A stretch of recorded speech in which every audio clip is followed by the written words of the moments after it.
ఇరాన్పై America Israel దాడులు ప్రారంభించడంతో పశ్చిమాసియా అగ్నిగుండమైంది.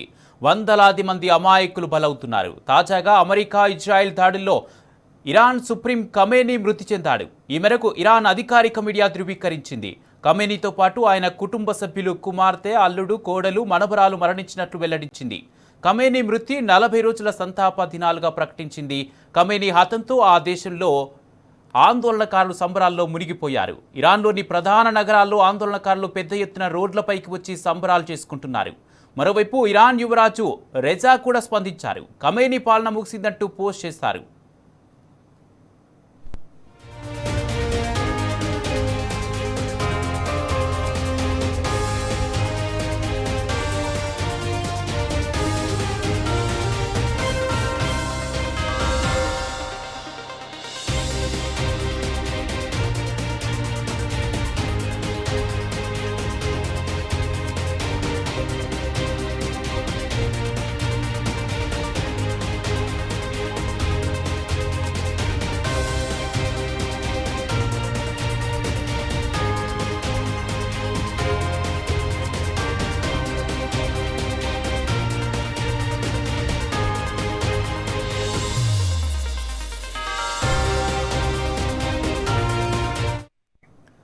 ఇరాన్లో ఆందోళనకారులు పెద్ద ఎత్తున సంబరాలు చేసుకుంటున్నారు. ఇరాన్లోని పలు నగరాల్లో ప్రజలు ఈలలు వేస్తూ కేరింతలు కొడుతున్నారు. ఇస్లామిక్ రిపబ్లిక్ అంతం కావాలనే నినాదాలతో వీధులు మారిమోగిపోతున్నాయి. ఇరాన్ శివారు ప్రాంతమైన బేసత్ టౌన్లో ప్రజలు సంబరాలు చేసుకుంటున్నారు. నియంత మరణించాడని తెలియగానే ఇరాన్ మహిళలు హిజాబ్ లేకుండా వీధుల్లోకొచ్చి నృత్యాలు చేశారు.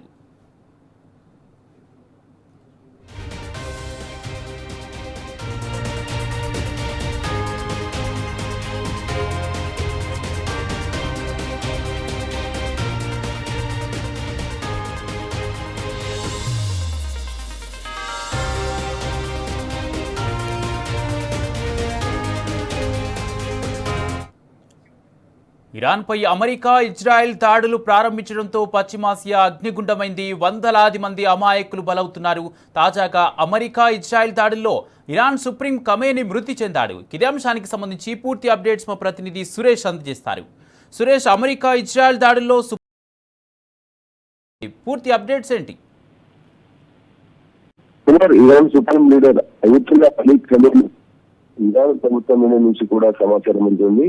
అమెరికా అధ్యక్షుడు డొనాల్డ్ ట్రంప్ అయతుల్లా ఖమేనీ మృతిలోనే అత్యంత దుర్మార్గుడు ఆయన చనిపోయారని చెప్పి కూడా ఇరాన్ ప్రజలకు శుభవార్తను ప్రకటించడం జరిగింది. ప్రపంచవ్యాప్తంగా ఆయన వల్ల ఖమేనీ వల్ల చాలా బాధితులు ఇబ్బందులు ఎదుర్కొన్నారు. దీనివల్ల న్యూక్లియర్ సంబంధించినటువంటి ఆందోళనలు కూడా పెంచాయి. అమెరికా ఇజ్రాయెల్ అందుకే దాడులు చేసే ముందు కూడా అమెరికా ప్రకటించడం జరిగింది.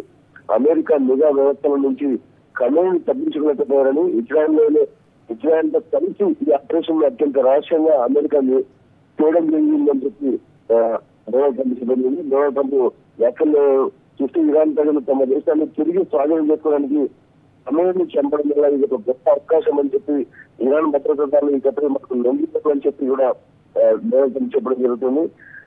మనం ఇప్పటికే ఖమేనీ చనిపోవడం వల్ల ఇజ్రాయెల్ అమెరికా చేసినటువంటి చంపడం కారణంగా ఇరాన్ ప్రజలు కూడా సంబరాలు చేసుకుంటుండో నిన్న దాదాపుగా ఇరాన్ 8 దేశాలపై దాడులు చేయడం జరిగింది. కువైట్, దుబాయ్, సౌదీ అరేబియా విషయాల్లో పూర్తిగా 8 ప్రాంతాల్లో అమెరికా ఇజ్రాయెల్ కలిపి దాడులు చేయడం కారణంగా 8 ప్రాంతాల్లో ఇజ్రాయెల్ దాడి చేసింది. ఇటు Saudi Arabia, Bahrain, Qatar, Jordan, Iraq ఇలాగే 8 దేశాలపైన క్షిపణుల దాడులు అమెరికా సభ లక్ష్యంగా ఇరాన్ దాడులు చేసింది. ఈ దాడుల కారణాలు చూస్తే మాత్రం ఇరాన్ పూర్తిగా న్యూక్లియర్ సంబంధించినటువంటి వాటిలో అమెరికాకు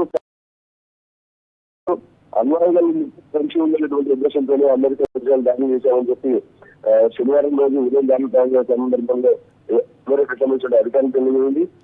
పూర్తిగా క్షిపణి వ్యవస్థను ఇరాన్ తన బాలిస్టిక్ క్షిపణి వ్యవస్థను సామర్థ్యాన్ని పెంచుకుంటున్నటువంటి ఉద్దేశంతో దీనివల్ల యూరప్ అలాగే ఇజ్రాయెల్ అమెరికాకు శక్తిమైనటువంటి కారణంగా అమెరికా దాడులు చేసినట్టు పరిగణించడం జరిగింది. ఇరాన్ మద్దతు ఇచ్చినటువంటి ప్రాక్సీ దాడుల కారణంగా ఇజ్రాయెల్ పూర్తి స్థాయిలో మధ్యప్రాచ్యంలో ముందుకు వచ్చిందని, ముఖ్యంగా హిజ్బుల్లా, హమాస్, హైతీ వీటి కారణంగా ఇజ్రాయెల్ కు అమెరికాపై నియంత్రణ దాడులు జరిగేటువంటి అవకాశం కారణంగా ఇరాన్ తో యుద్ధం చేశామని చెప్పి అమెరికా ఇజ్రాయెల్ బదిలీ జరిగింది. మరోవైపు అమెరికా అధ్యక్షుడు డొనాల్డ్ ట్రంప్ బహిరంగంగానే ఇరాన్ ప్రజలను ఉద్దేశించి ఇరాన్ దేశాన్ని స్వాధీనం చేసుకొని ప్రజలు ఇకపై క్రమాన్ని చనిపోయారు, ఇస్లామిక్ ప్రభుత్వాన్ని పునరుద్ధరించి తమకు అనుకూలమైనటువంటి ప్రజాస్వామ్య వ్యవస్థను తీసుకురావాలని చెప్పి అమెరికా డొనాల్డ్ ట్రంప్ చెప్పడం జరుగుతుంది. అలాగే ఇరాన్ అంతర్గత బలహీనతల కారణంగా ఆర్థిక సంక్షోభం ఉంటున్నటువంటి ఇరాన్ ఇకపై ఖమేనీ లేకపోవడం కారణంగా మధ్యప్రాచ్యంలో ఎలాంటి పరిస్థితులు నెలకొంటాయో చూడాల్సి ఉంటుంది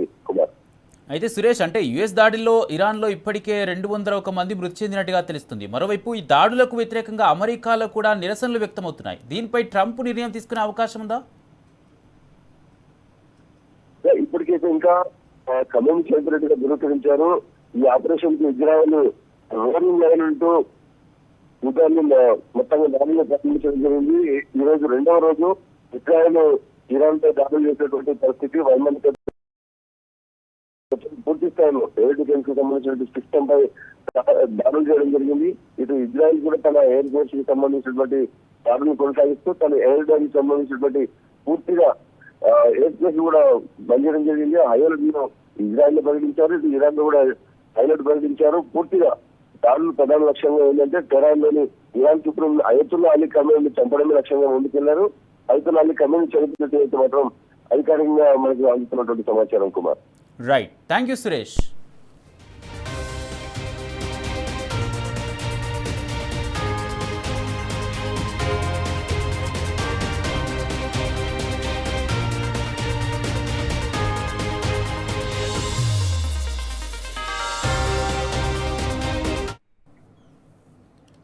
ఇరాన్పై అమెరికా ఇజ్రాయెల్ దాడులు ప్రారంభించడంతో పశ్చిమాసియా అగ్నిగుండమైంది. వందలాది మంది అమాయకులు బలవుతున్నారు. తాజాగా అమెరికా ఇజ్రాయెల్ దాడుల్లో ఇరాన్ సుప్రీం ఖమేనీ మృతి చెందాడు. ఈ మేరకు ఇరాన్ ఖమేనీతో పాటు ఆయన కుటుంబ సభ్యులు, కుమార్తె, అల్లుడు, కోడలు, మనమరాలు మరణించినట్లు వెల్లడించింది. ఖమేనీ మృతి 40 రోజుల సంతాప దినాలను ప్రకటించింది. ఖమేనీ హతంతో ఆ దేశంలో ఆందోళనకారులు సంబరాల్లో మునిగిపోయారు. ఇరాన్లోని ప్రధాన నగరాల్లో ఆందోళనకారులు పెద్ద ఎత్తున రోడ్లపైకొచ్చి సంబరాలు చేసుకుంటున్నారు. మరోవైపు ఇరాన్ యువరాజు రెజా కూడా స్పందించారు. ఖమేనీ పాలన ముగిసిందంటూ పోస్ట్ చేశారు.